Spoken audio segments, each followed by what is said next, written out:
Foi. Assim. Bom, então, o que a gente vai fazer aqui é entender como que o torque fornecido pelo eixo do motor elétrico se converte em energia para o fluido. Então, o princípio de funcionamento, né, da bomba basicamente e a gente vai ver que depois todo esse equacionamento que a gente vai fazer aqui vai servir também para as turbinas, tá? Isso aqui a gente vai acabar aproveitando lá no final do curso, que é o princípio da variação da quantidade de movimento angular, ou relações, né, entre torque no eixo e variação da quantidade de movimento angular do fluido. A gente vai ver isso com detalhe, né, a partir de agora. Então, ela depende, né, a quantidade de movimento angular de qualquer corpo, né, não só do fluido, né, de corpos sólidos também. Na mecânica dos sólidos isso vale também, né, não só na mecânica dos fluidos.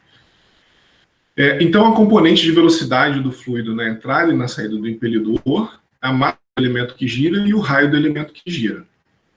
Tá? Então, são essas grandezas aqui que a gente tem que ter em mente na hora de relacionar o torque no eixo com a variação da quantidade de movimento angular do fluido. Então, a gente vai relacionar o torque necessário para variar a quantidade de movimento. Depois a gente varia a quantidade de movimento angular que o fluido adquire, né, com a energia que é fornecida a ele, com a energia necessária, né, pelo processo, ou seja lá o que for.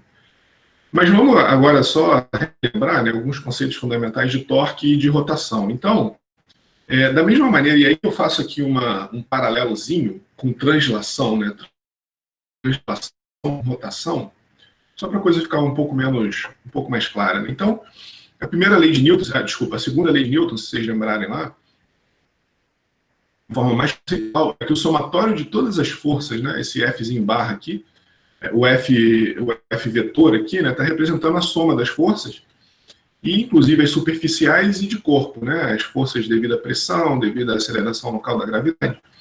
É a variação da quantidade de movimento linear, ou quantidade de movimento, né, dp/dt do sistema. Né? O sistema é uma massa fixa que a gente analisa. E a quantidade de movimento é a integral no volume de V ρ dV. Aqui, só para trazer isso para o entendimento também mais simples, né? Imagina só, se a gente tem uma velocidade uniforme, essa velocidade sai da integral, V barra, né?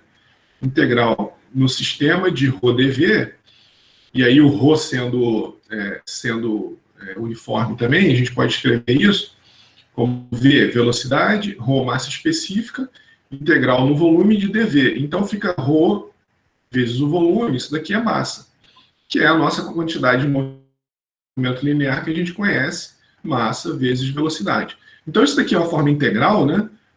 Num volume diferencial dV, né? O V aqui é volume, só para... Alguns livros de mecânica dos fluidos fazem isso, né? V, velocidade, e esse V cortado, esse V cortado aqui é volume, tá? Só para confundir, tá bom?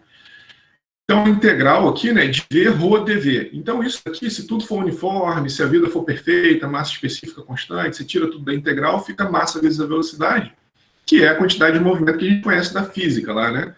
A principal diferença entre a gente fazer uma descrição puramente cinemática, né, só de partícula e massa, para a gente incluir aqui, é o que o Newton fez, né, incluir, associar força, né,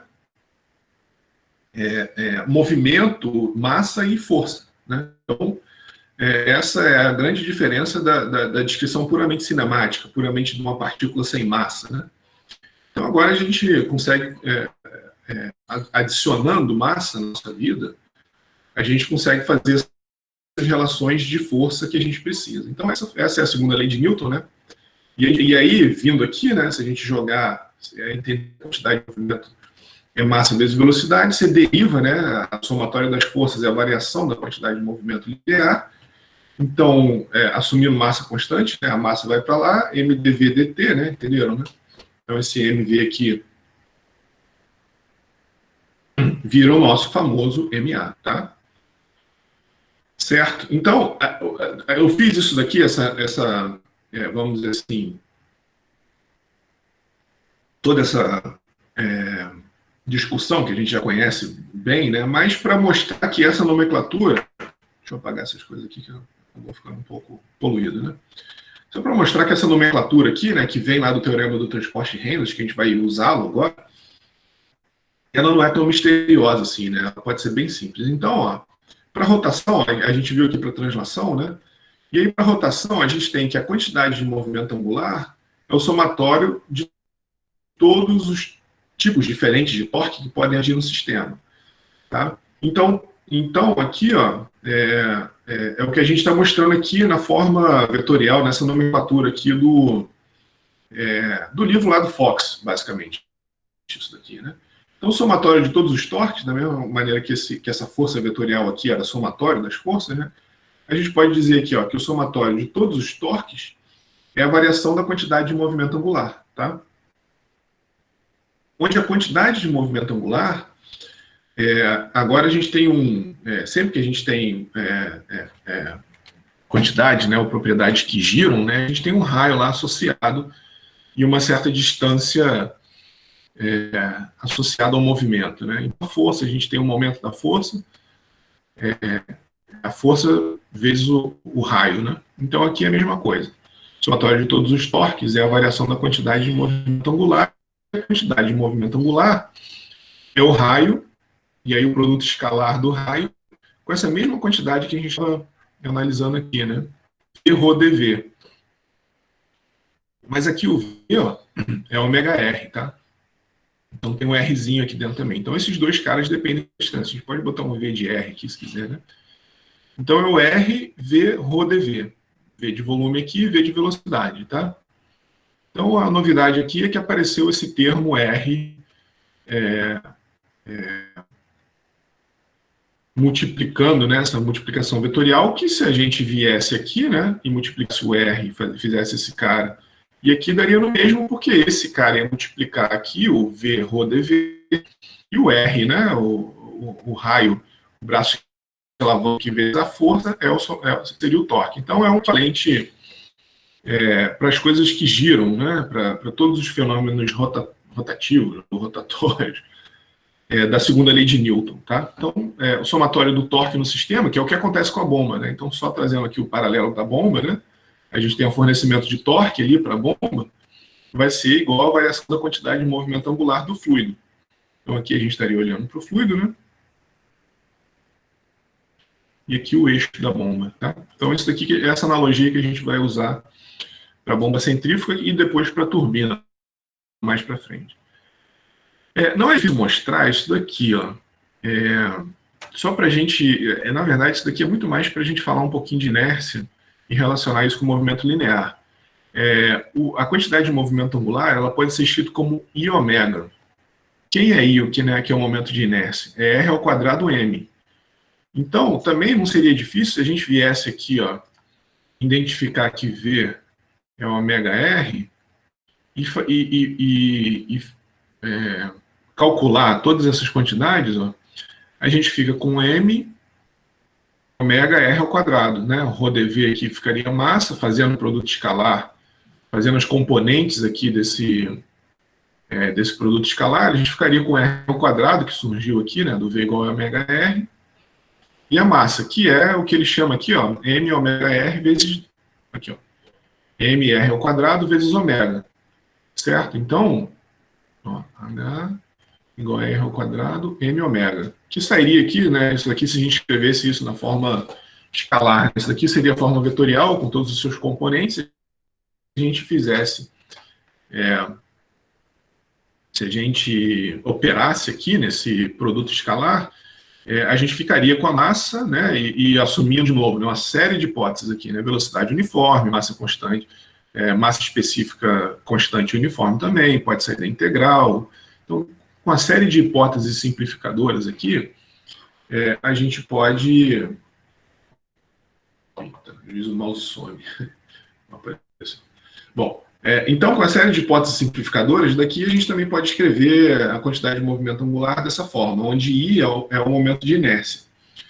Então, ó, se a somatória de todos os torques é a variação da quantidade de movimento angular, e a quantidade de movimento angular é o momento de inércia vezes ômega, a gente tem que o torque é o I de ômega dt, a mesma coisa, né? Isso aqui é o equivalente à segunda lei de Newton para fenômenos rotativos ou rotatórios, né? Envolvendo massa, tá?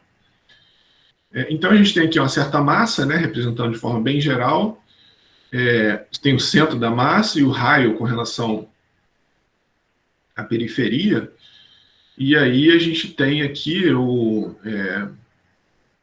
a quantidade de movimento linear, né, massa vezes a velocidade, e uma vez que a gente relaciona isso com certo raio, a gente simplesmente tem aqui a quantidade de movimento angular, né, certo? É simplesmente pegar isso que eu acabei de mostrar, né, é simplesmente multiplicar esse R aqui, né, fazer o produto vetorial do R vezes a quantidade de movimento linear, é isso que eu estou mostrando aqui, ó, de forma, vamos dizer assim, bem ilustrativa, bem geral, né, tá? É basicamente isso. Então, ó, quanto maior a massa e quanto maior o R, maior o torque necessário para girar um corpo, né? E aí, essa é a relação que a gente faz de um com o outro. Por isso que a gente veio, deu uma simplificada aqui, tirou os produtos escalares, escreveu tudo em função das componentes, para fazer uma analogiazinha, né, um paralelo entre segunda lei de Newton para translação e para rotação. Então, para translação, o somatório aqui, se você quiser, né, de todas as forças, é a variação da quantidade de movimento linear. Assumindo massa constante, né? O que é a quantidade de movimento linear? Massa vezes a velocidade, mdv/dt. E a mesma coisa para o torque, né? Para fenômenos que giram. Então, deve haver da mesma maneira que deve haver uma força agindo para variar a quantidade de movimento linear, tem que ter uma força tangencial ou torque para variar a quantidade de movimento angular. Então, esse daqui é o paralelo, né? A segunda lei de Newton para torque. Então, o somatório de todos os torques é o momento de inércia vezes o d ômega dt. E aí, ó, da mesma maneira que a massa é uma medida de inércia contra o deslocamento, o momento de inércia I, que é R ao quadrado, aí, que depende da massa, né? R ao quadrado massa. Certo? É a medida de inércia contra a rotação. Então, quanto maior a massa, maior o torque que você tem que fornecer, quanto maior o raio, maior ao quadrado, né? O torque varia com o raio ao quadrado. Quanto maior o raio, você tem que fornecer um torque ao quadrado, né? Tá? Então, aqui também uma analogiazinha, né? De correspondentes lineares e angulares, da mesma maneira que isso que a gente acabou de falar, né? Aqui seria linear e aqui angular, né? Então, para o linear a gente tem a massa, para o angular o momento de inércia, para o linear a aceleração linear, para o angular a aceleração angular, né? Aqui tem o A e aqui o alfa. Velocidade linear, velocidade angular. Quantidade de movimento linear, quantidade de movimento angular. Aqui a gente tem a quantidade de movimento linear e a quantidade de movimento angular, né? Está aqui e está aqui, representados, né? Se a gente tiver na descrição linear, a gente tem força, na angular a gente tem torque, e aí a relação entre força e quantidade de movimento linear é que a força é massa vezes aceleração, né? Força vezes a variação da quantidade de movimento linear. E a relação entre o torque e a quantidade de movimento angular é o somatório dos torques, ou aqui está M, né, de momento, né? Cuidado que momentum é uma coisa, momento é outra, tá? Então, momento é quantidade, é o que em português seria quantidade de movimento, que é a nossa famosa massa vezes velocidade, ou massa vezes raio ao quadrado vezes a velocidade angular. Tá? Essa é a quantidade de movimento. O momento é a força vezes o raio, né? Ou é o momento que nós estamos vivendo, ou então é a força vezes o raio de aplicação, né? Se quiser o produto interno, né? Raio, produto escalar do raio vezes a força, né? Que seria o termo, vamos dizer assim, linear escalar, né? Que seria o vetorial. Certo? E o momento da força é o raio vezes a força, né? E o momento do momento, né? Seria o raio vezes né, a quantidade de movimento linear. Bom, então uma analogiazinha só para relembrar. E o que isso tem a ver com máquinas de fluxo, né? É que a gente tem um fornecimento de torque para o eixo e o fornecimento de torque aumenta a quantidade de movimento angular do fluido. Então vamos relembrar o teorema do transporte de Reynolds para entender como que o torque que é fornecido aqui por esse eixo se relaciona com a quantidade de movimento angular ou com a variação da quantidade de movimento angular.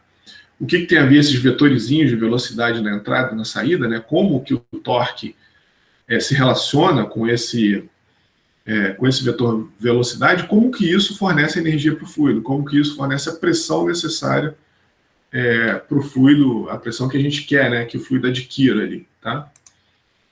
Bom, o que acontece? Como não existe a força centrípeta, né, a força que segura o fluido no centro, lá, o fluido ao girar se desloca para a periferia saindo, ainda bem que ele sai, né? E aí, como a quantidade de movimento angular aumenta, a velocidade aumenta. E aí, ao passar por uma série de pás de área crescente, a velocidade é convertida em pressão.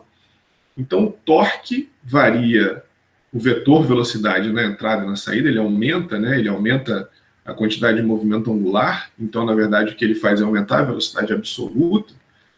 E isso faz com que, ao passar por essas pazinhas aqui de área crescente, ó, ele adquira já uma certa pressão. Aquilo que eu falei anteriormente, né? Na verdade, a pressão maior é adquirida aqui nessa região involuta aqui. Mas, de qualquer forma, ele precisa de velocidade para chegar lá. Então, ele já ganha uma certa pressão ao passar por aqui, por essa seção de área crescente, e depois ganha mais ainda, porque ele ganhou velocidade aqui, né?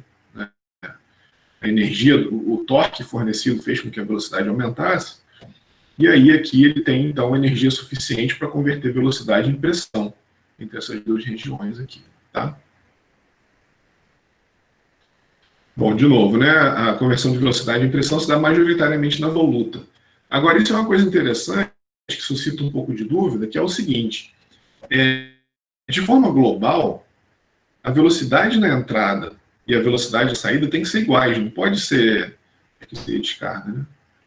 Descarga. Então, a velocidade na sucção tem que ser igual à velocidade na descarga, por causa da continuidade, né? A vazão na sucção tem que ser igual à vazão na descarga. Como as áreas são iguais, as velocidades são iguais. Então a gente fala assim, tem variação de velocidade. De forma global não pode haver por causa da continuidade. Mas o que acontece é que como a gente tem diferentes regiões aqui de passagem do fluido, né? Aqui, por exemplo, do centro para a periferia do impedidor, depois daqui na voluta. Então, nessas regiões existe sim variação de velocidade, mas de forma global, a velocidade que entra tem que ser igual à velocidade que sai por causa da continuidade, tá? Desculpa, né? Considerando que a área é igual, tá? Então, claro que se você tiver um tubo, se na sucção a tubulação for de 1 polegada e na descarga for de 2, é claro que a velocidade vai variar. Estou considerando aqui, ó, muito importante, ó, assumindo que a velocidade, que as áreas são iguais, tá? E fluido incompressível. Então, V1 igual a V2, mas o P2 é maior que P1 por causa de todas essas relações, vamos dizer assim, locais de velocidade que acontecem dentro da bomba, tá? Mas ao passar por ela, a velocidade não pode variar, não, tá? Com a área constante, né? Bom, então o torque necessário para girar a massa de fluido se relaciona com a quantidade de movimento angular, que depende da massa, da velocidade e do raio. A gente viu isso ali na nossa breve, na nossa breve revisão, né? Então a gente precisa de uma expressão que relaciona torque com a quantidade de movimento angular. E essa expressão, relembrando, né, vem lá do teorema do transporte de Reynolds, que vocês viram isso lá em MECF 1 há muito tempo atrás, eu acho, né? Não sei. Vamos dar uma relembrada nisso, então. Como que a gente faz essa relação, né? E para que serve o teorema do transporte de Reynolds, né? Então, o que a gente tem aqui? Normalmente, né, qual é a grande, vamos dizer assim, utilidade do teorema do transporte de Reynolds? É que todas as leis físicas, tudo isso que a gente falou anteriormente aqui, né, toda essa discussão que a gente está tendo, observa que a gente precisa de uma massa fixa e identificável, né? O I aqui, ele tem a massa ali dentro, né? massa vezes o raio ao quadrado aqui, né? Massa, certo? O momento de inércia. Então não tem jeito, se a gente está trabalhando com variações de quantidade de movimento angular, com quantidade de movimento angular, relação de força com quantidade de movimento e torque com quantidade de movimento angular, a gente tem que identificar uma massa. As leis físicas, elas valem para massas físicas, ela não vale para uma região do espaço, certo? E o que a gente está querendo analisar aqui é uma região do espaço, certo? A gente não está se lixando muito, ou não está se preocupando muito em seguir a massa, quer dizer, qual é a partícula de fluido, a massa da partícula de fluido que está aqui, né? A gente quer saber aqui esse volume de controle aqui, né? A gente quer analisar esse... desculpa. Tá, tudo bem. Aqui o torque... Tudo bem. Aqui o torque passa o volume de controle. Beleza. Então, a gente tem um torque de eixo aqui, a gente tem um M ponto aqui na sucção aqui, tem um M ponto na descarga aqui. Então, a gente quer analisar essa região onde leis físicas não valem, porque a gente não está acompanhando uma massa, mas a gente tem uma maneira muito esperta de fazer isso, que é o teorema do transporte de Reynolds. Que ele foi deduzido lá em mecânica dos fluidos, né, onde a gente relaciona uma grandeza extensiva N, e é isso, pode ser energia, pode ser massa, né, pode ser... valia para... A gente fez isso para massa primeiro, quantidade de movimento linear, quantidade de movimento angular e energia.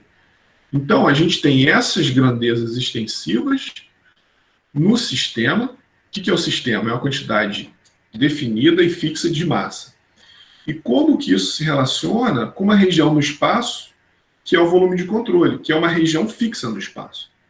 Certo? Então, o teorema do transporte de Reynolds permitiu fazer isso, né? Dessa mesma quantidade intensiva agora, né?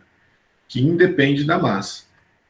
Então, a gente tem aqui, e aí, de novo, né, aquela integral aqui, ρdv aqui, né, V de volume, e ρdA aqui. Então, esse cara aqui, como é que a gente volta? Onde que a massa aparece, né?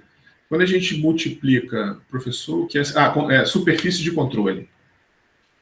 CV, volume de controle, não é comando vermelho, control volume, né? Control volume. Então, é a região do espaço que eu estou analisando. Esse daqui é o meu volume de controle, está aqui, ó. É tudo que está aqui dentro da linha pontilhada. Superfície de controle é a fronteira do volume de controle. Tá? Então, a gente tem aqui a integral, a taxa de variação da quantidade intensiva no volume de controle, isso daqui a gente vai relembrar isso, né? É igual ao fluxo dessa quantidade aqui pela superfície de controle. Ou seja, a variação de uma propriedade no sistema, que é a parte cinza aqui que está se movendo, observa, isso daqui eu estou no tempo t igual a zero, tenho a linhazinha pontilhada, que é o volume de controle, e tem uma massa ali dentro. Aí o tempo passou, a massa foi embora, mas o volume de controle ficou. É a mesma coisa da bomba, né?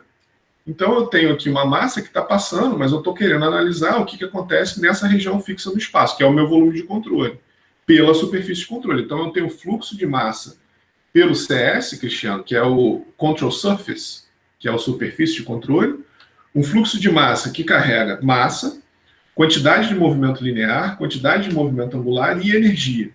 Então, essa forma aqui de apresentar o volume de controle, que normalmente os livros de mecânica dos fluidos fazem, é uma forma geral de relacionar como que a massa do fluido, como que essa massa escoando carrega massa, claro, óbvio, né? Energia, quantidade de movimento linear e quantidade de movimento angular. A gente só substitui no Nzão e no Nzinho a quantidade que a gente está analisando. Isso a gente vai ver também agora para o torque, né? A gente vai pular a quantidade de movimento linear, energia, tudo mais, e aplicar o torque, que é o que nos interessa. Quando a gente for analisar a perda de carga, a gente vai voltar aqui e analisar isso para energia, tá? Essa mesma expressão. Mas o que ela diz é que a variação da quantidade... É uma forma que isso foi demonstrado? Deixa eu ver se... Eu acho que a gente não vai demonstrar isso aqui, na verdade, porque isso foi demonstrado no McFlow, é verdade. Só vou aplicar direto. Eu vou aplicar direto essa fórmula aqui para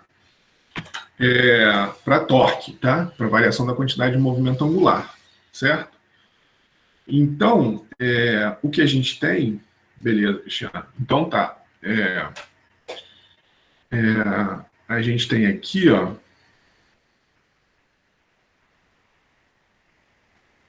o ρdV vira volume aqui, né? Então aqui a taxa de variação dessa quantidade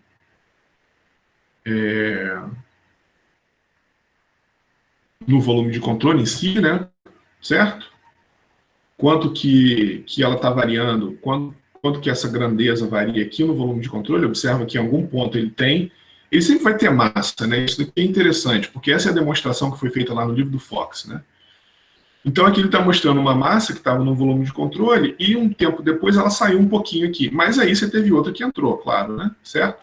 Então saiu massa do volume de controle, que é essa região pontilhada, e saiu durante esse ΔT. Tá? Então, essa primeira integral é a variação líquida, é a taxa de variação de massa ou de energia ou dessa propriedade intensiva no volume de controle. E essa essa integral aqui é o balanço do que saiu pela superfície de controle para o que entrou pela superfície de controle 3 aqui, ó. O 3 é essa região aqui, né? É essa superfície de controle 3. E o 1 aqui é essa superfície de controle aqui, é o que entrou, né? É o que essa integral está dizendo, é o balanço entre o que saiu para o que entrou. Tá? Então, isso é o que variou no sistema, isso é o que variou aqui, isso está relacionado com a taxa de variação no sistema. Tá? Então, esse é o teorema do transporte de Reynolds, né? Relembrando muito rapidamente aqui, né? Mas o que a gente precisa, né, é relacionar isso, a gente está fazendo análise de torque. Então, vamos aplicar o teorema do transporte de Reynolds de novo, né? Por que a gente está fazendo isso? Porque a gente quer aplicar propriedades que valem para a massa para uma região fixa do espaço.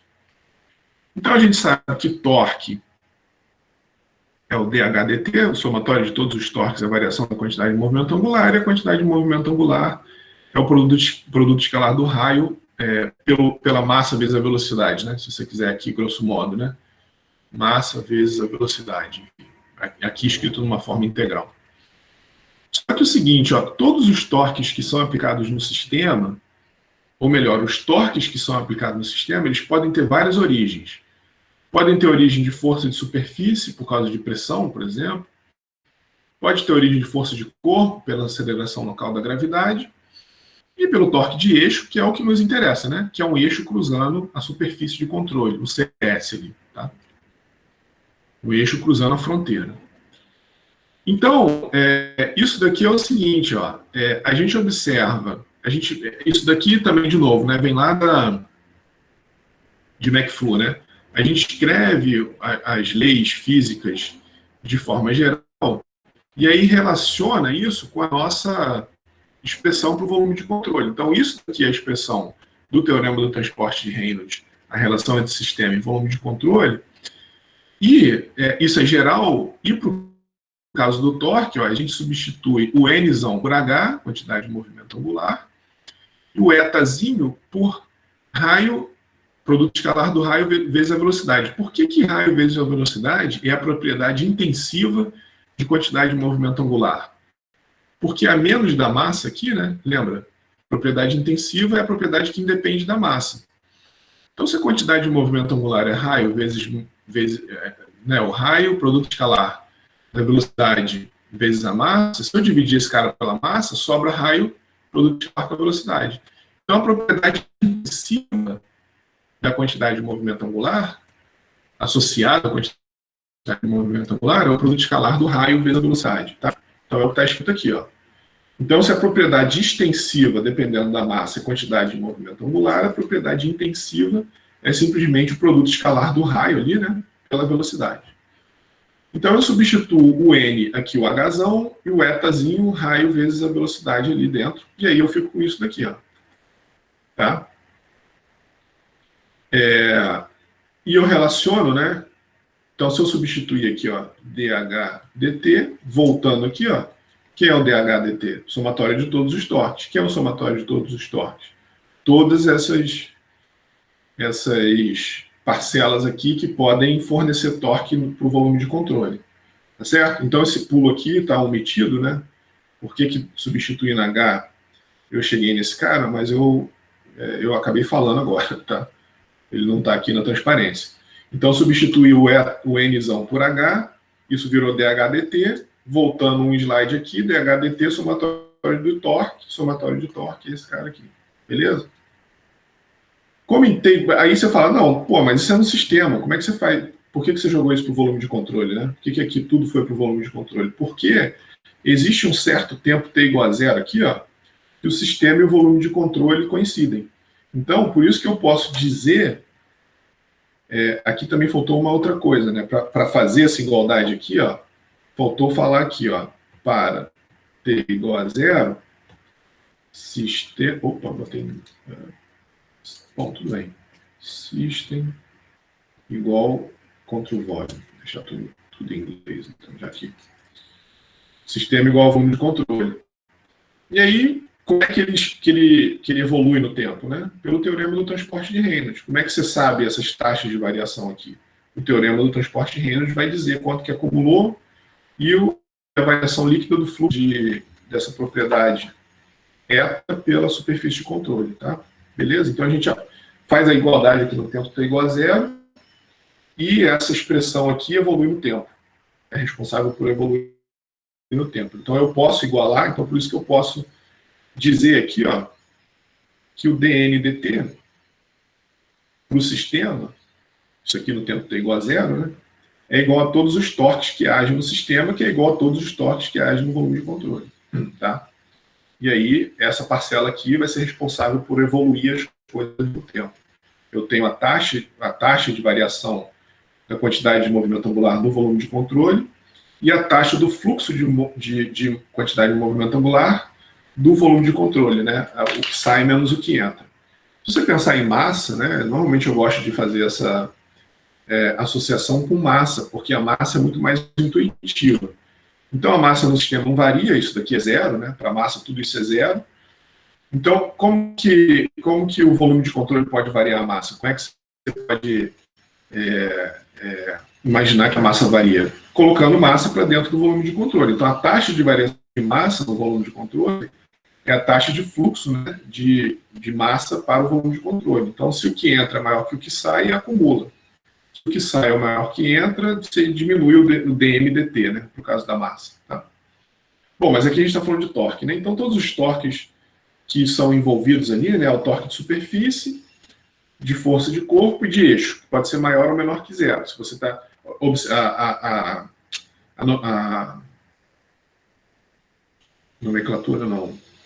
A convenção para volume de controle é que o torque fornecido para o volume de controle é maior que zero. Tá? Toma cuidado que isso é o inverso lá da nossa da convenção de termodinâmica, né? Sempre que a gente tem trabalho fornecido pelo sistema, ele é maior que zero. Aqui é para o volume de controle, ele é maior que zero, tá? Certo? Então a gente tem aqui a relação, né? A gente acabou de demonstrar a relação de sistema e volume de controle para a segunda lei de Newton, né? Porque em mecânica dos fluidos, normalmente a gente tem massa entrando e saindo. Na mecânica dos sólidos, a gente não precisa muito disso, né? Na verdade, na mecânica dos sólidos, a gente não tem esse termo aqui, ó.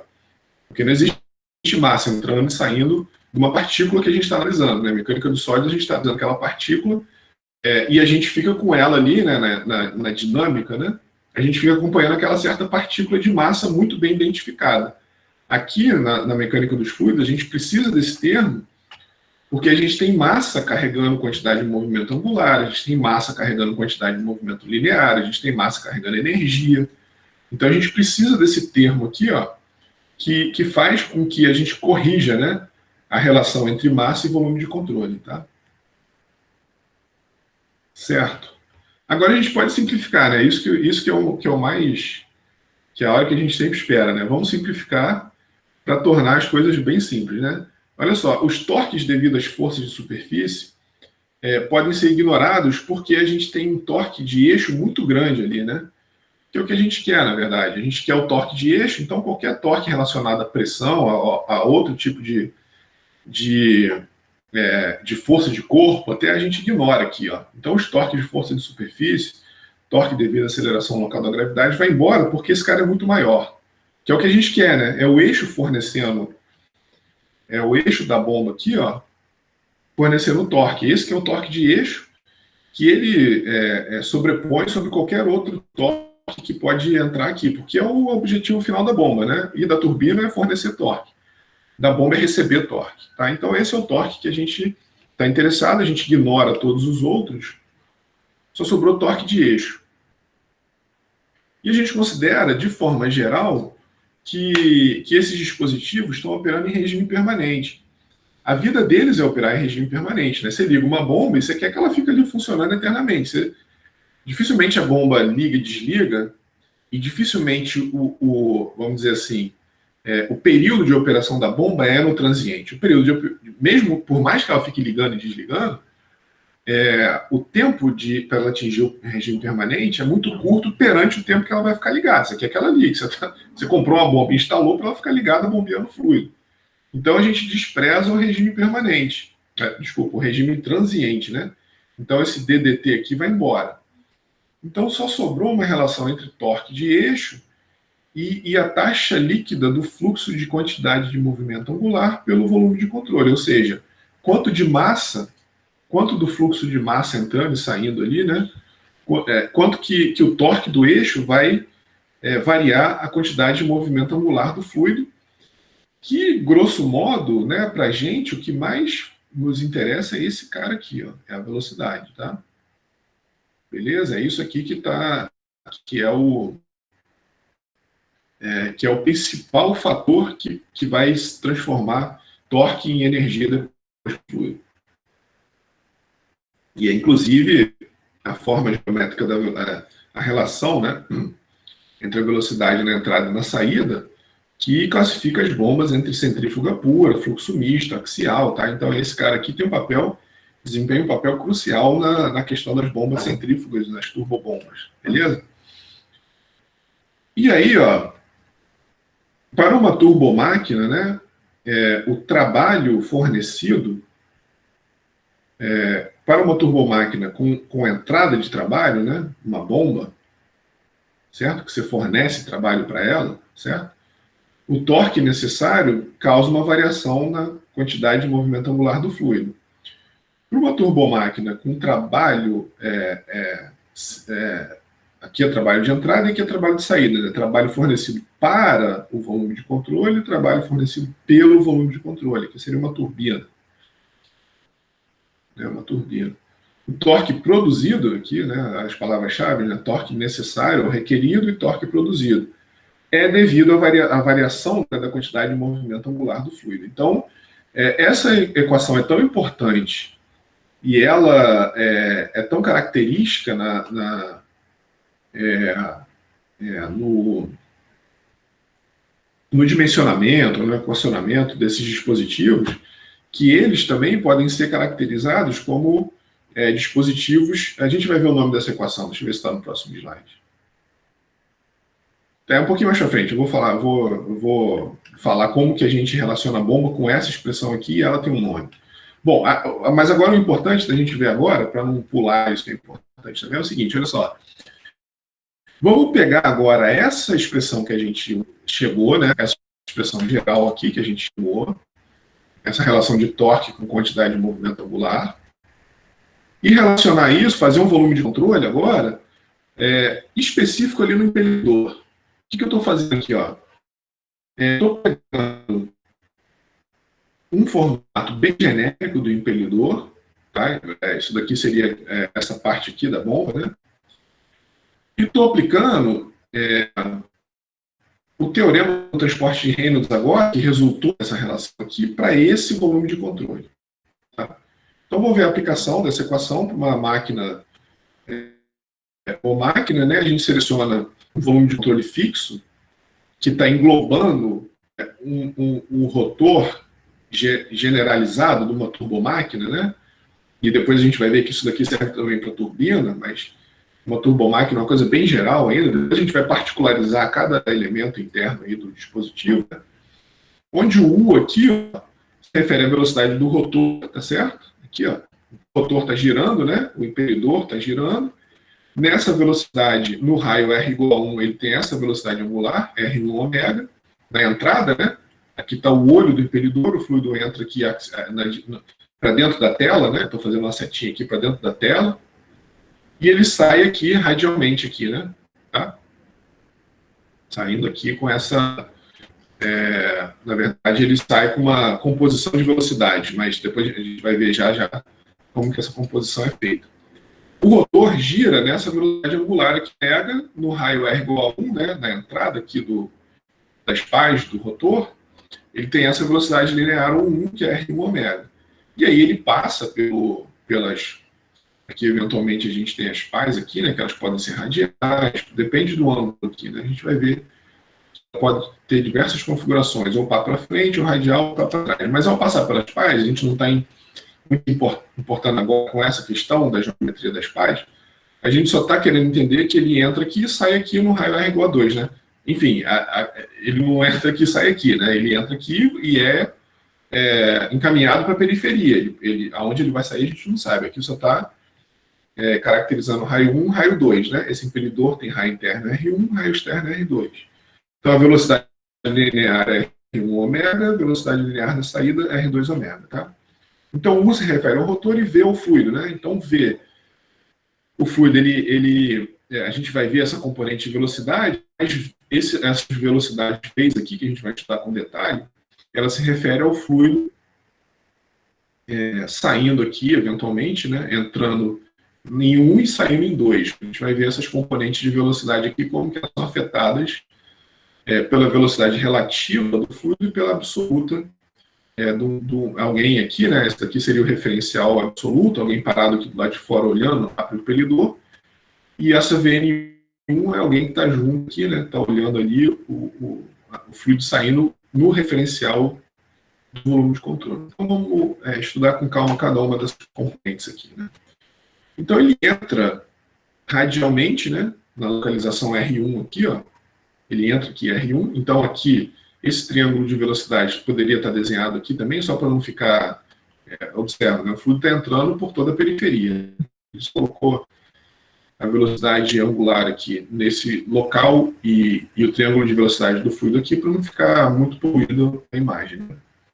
Então o fluido entra no rotor, na localização R1, com velocidade uniforme e absoluta. Então uniforme para a gente simplificar essas integrais aqui, né?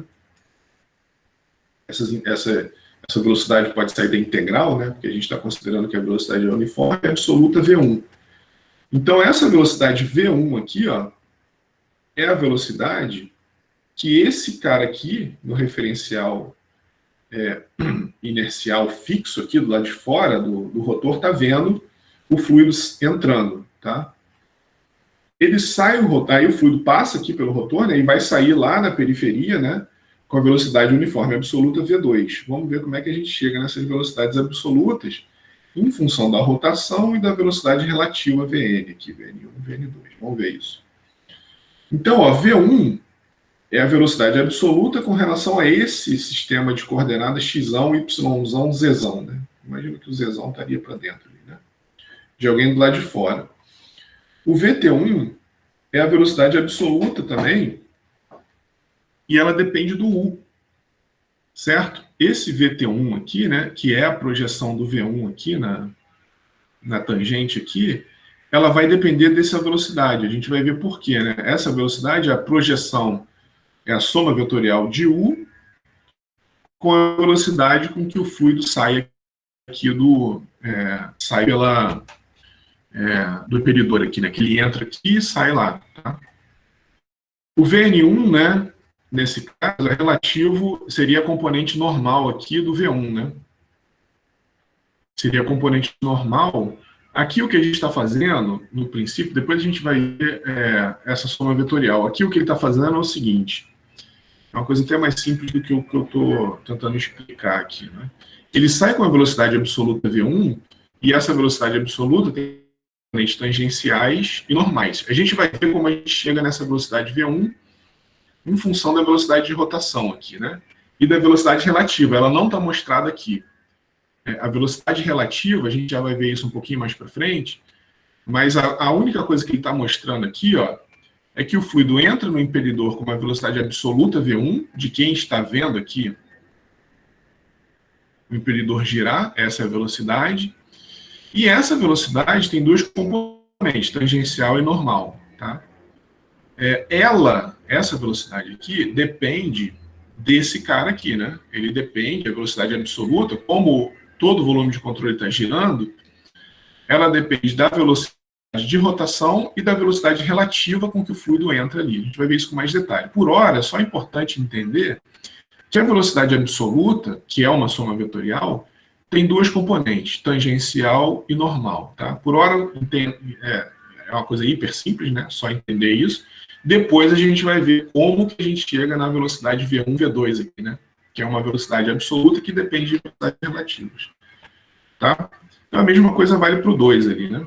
Então também tem velocidade tangencial, que é a projeção da velocidade absoluta na saída, e velocidade normal, que é a projeção radial aqui, né? Essa é a projeção tangencial e essa é a projeção normal, tá?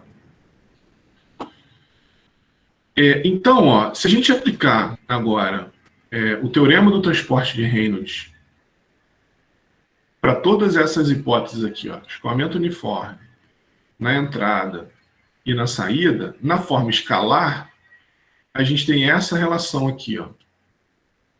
Por quê? O ρVDA, isso daqui forma um M ponto, tá? Isso daqui é a projeção de VDA, lembra lá da mecânica dos fluidos, que a gente pode escolher nosso volume de controle de forma que essa projeção aqui seja conveniente.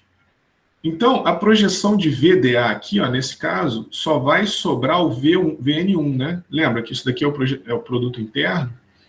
Então, se a normal unitária está para cá, isso daqui seria o V cosseno θ. Lembra? Isso daqui é o produto interno, né? De VDA. Isso daqui seria o DA, né? Então, seria o VDA, seria só a componente normal aqui, né?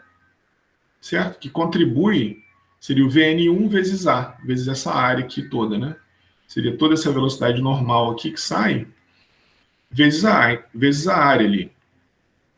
Então, isso daqui fornece o M ponto aqui, tá? É a projeção da velocidade na área.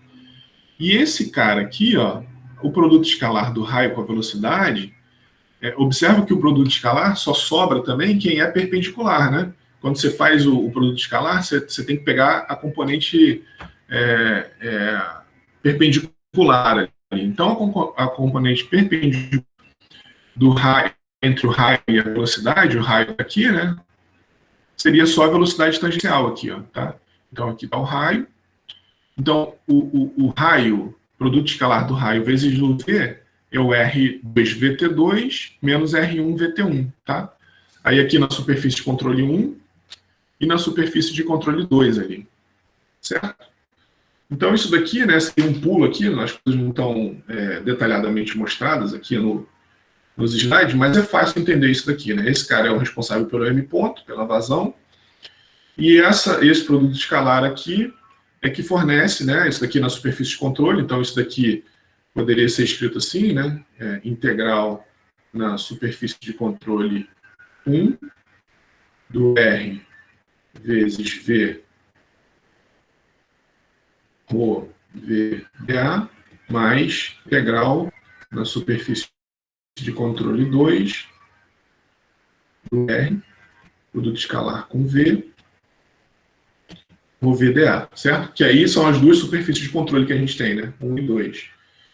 E aí, fazendo esse produto escalar na superfície de controle 1, observa também, né, que o V, aqui na superfície, a gente considera normal unitária, isso daqui, por que apareceu aquele menos ali, né? Outra questão lá de mecânica dos fluidos. Porque a normal unitária está apontando para fora aqui, ó, DA.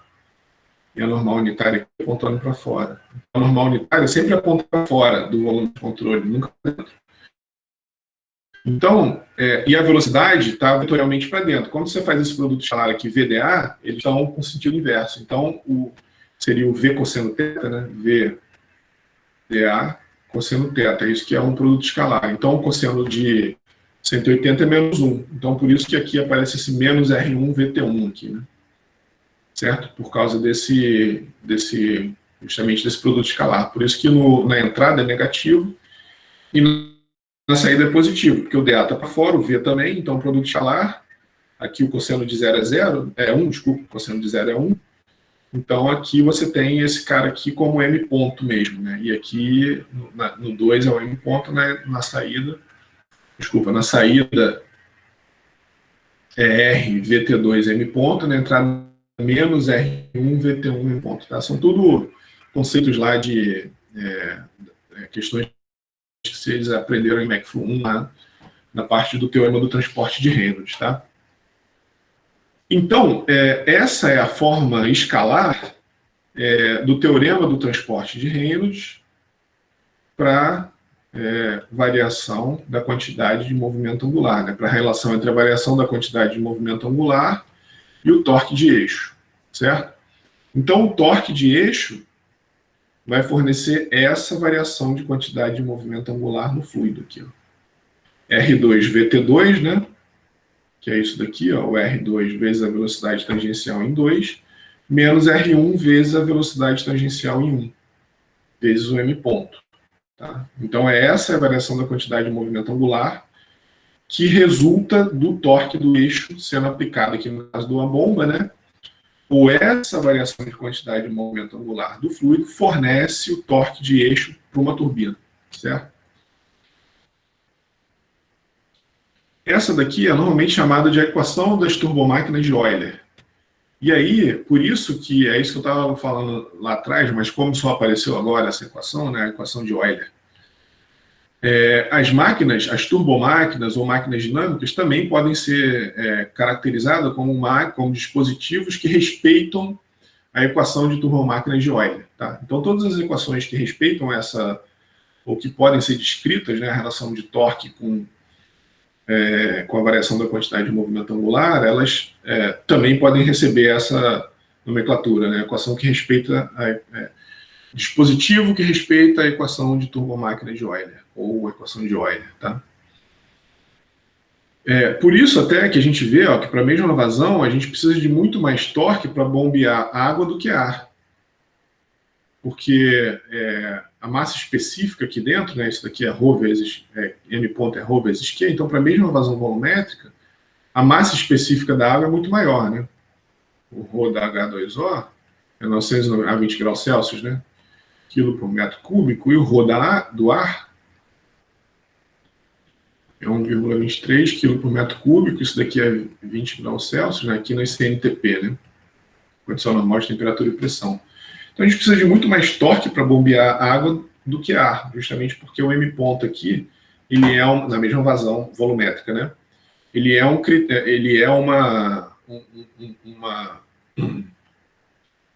um parâmetro aqui da variação da quantidade de movimento angular do fluido. Então você precisa fornecer mais torque para, na mesma vazão volumétrica, bombear água do que ar, tá? E as componentes normais, né, VN2 e VN1, não contribuem para o torque na origem, aqui, né, com relação ao Ozinho aqui, né, a origem aqui. Porque a gente viu que esse cara aqui veio do produto escalar R vezes V. Então, esse produto escalar, o único componente que entra aqui é a velocidade tangencial, né? Essa componente tangencial é a velocidade absoluta na entrada e a componente tangencial da velocidade absoluta na saída. Então, por isso que a velocidade normal aqui, ó, ela não contribui com o torque, ela contribui com o M ponto. A velocidade normal vem do produto interno aqui, ó, certo? Então, esse produto interno aqui que absorveu a velocidade normal, porque foi essa projeção do V em dA, né? Então, essa projeção aqui seria o produto escalar, né? A projeção desse cara aqui no dA, né? A projeção do V aqui no dA, que é o VN1, né? Que é o que faz sentido, é óbvio, né? Essa componente tangencial aqui não carrega massa, né? Só a componente normal que está entrando no volume de controle que carrega massa, né? Tá? Agora, só tomem cuidado com as hipóteses, né? Escoamento em regime permanente, a gente não considerou nada da viscosidade para chegar nessa expressão aqui, então a gente tem uma hipótese que é até meio real, mas que funciona, porque normalmente é aquilo que eu falei anteriormente, né? As turbobombas, elas são muito adequadas para dispositivos que operam com viscosidade, com fluidos de viscosidade baixa. Então, de forma geral, essa expressão representa muito bem a relação entre torque e quantidade de movimento angular do fluido, e escoamento uniforme, por isso que a gente se livrou da integral lá. Tá? Aqui, deixa eu só finalizar a aula nesse slide aqui, ó, que é aquilo que eu já falei, né? É a nossa convenção de sinal. Se a velocidade... a convenção é a seguinte, ó, isso daqui é uma representação de uma bomba, isso daqui é uma representação esquemática de uma turbina. Isso é um regador de jardim, mas ele representa uma turbina, porque a gente vai ver mais para frente, que tem turbinas que funcionam de acordo com o mesmo princípio do regador de jardim. Por isso que quando vocês estudaram a mecânica dos fluidos lá, e vocês estudaram o teorema do transporte de Reynolds e a aplicação da variação dessa relação de quantidade de movimento angular com torque de eixo, esse exemplo aqui tem em quase todos os livros, né? Porque é uma turbina de reação funciona de acordo com esse princípio aqui, ó. Você tem uma quantidade de você pode pensar como quantidade de movimento linear também, né? Na hora que você tem uma velocidade saindo aqui do volume de controle, observa que na entrada não tem nenhuma componente horizontal, né? A água entra aqui na direção aqui da tela, né? Uma setinha assim vindo, né? Então, ela só tem essa componente aqui de saída, né? Então, a variação da quantidade de movimento linear, se vocês lembrarem lá, né, que é o m.v2 menos v1, o V1 não existe, então a gente só tem M.V2 saindo do volume de controle. Então a gente tem essa variação da quantidade de movimento linear que ocasiona uma reação aqui, né, uma força de reação, que como não tem nenhuma restrição aqui de torque aqui, né, empurra o regadorzinho para lá. A reação é essa força aqui, né, esse M.V2 ocasiona uma força nessa direção. E a reação a essa força empurra o regadorzinho para trás. Por isso que o regador gira e por isso que esse dispositivo, aplicado numa turbina, caracteriza uma turbina de reação. E aí o que acontece é que no momento que isso acontece, a velocidade de rotação do regador está para lá e a velocidade tangencial, que a gente viu aqui, né, a componente tangencial está para cá. Ó. Certo? O fluido sai aqui a gente vai ver mais para frente, né, essa soma vetorial aqui, essa velocidade absoluta, essa daqui é a velocidade de rotação do regador e essa daqui é a velocidade relativa, que nesse caso é igual à velocidade tangencial, ela não tem nenhuma componente normal. Mas para um regador que representa uma turbina, a velocidade tangencial, o fluido sai para cá e ele gira, né, o elemento gira no sentido contrário. Então, nesse caso, ó, esse Vθ ou VT, né, dependendo de qual livro eu tirei, aqui no caso desse livro era VT, na verdade aqui eu até apaguei o Vθ, então é VT. Então, o V tangencial é positivo quando está na mesma direção de U. Então, aqui, olha só, aqui o U, que é o ômega-r, está girando para cá, e a velocidade tangencial também, olha lá. Então, esses caras têm o mesmo sentido. Então, isso daqui é positivo. E aí, o torque fornecido para o volume de controle é positivo para bomba, ventilador, soprador e compressor. No caso contrário, aqui, ó, quando ele está no sentido inverso, esse cara é negativo. E aí, o torque for menor que zero, que isso vai fornecer um torque menor que zero, é a convenção do teorema do transporte de Reynolds, que o torque fornecido pelo volume de controle, desculpa, é menor que zero, que é o caso de turbinas. Tá? Então, essa é a nossa convençãozinha. Quando você fornece torque para o volume de controle, o torque é positivo. Quando o torque é negativo, é que ele é fornecido pelo volume de controle. Certo? Bom, então eu vou encerrar a aula aqui, já são 10 horas. Tem alguma dúvida aí, alguma pergunta? Tudo certo? Então amanhã às 8, estamos de volta aí e a gente continua essa discussão aí da equação de turbomáquina de Euler e a aplicação disso às bombas, tá? Professor. Beleza, Cristiano? Show. Fala, Rodrigo. A questão do U... Valeu, Juliano. Esse U aí, ele é a velocidade do rotor? U é a velocidade do rotor, exatamente. Não, então, a velocidade do rotor é a ômega, né? Uhum. Ó, a velocidade do rotor é a ômega aqui, ó. U é a velocidade linear na entrada do rotor, quando o fluido entra no motor, isso aqui é a entrada, né? Uhum. E o U2 é a velocidade, porque aí o R2 é maior, ó, é o R2 ômega, tá? É a velocidade linear em algum ponto do rotor. Beleza. Beleza? Uhum. Obrigado. Beleza, Rodrigo. Valeu, valeu, galera. Até amanhã.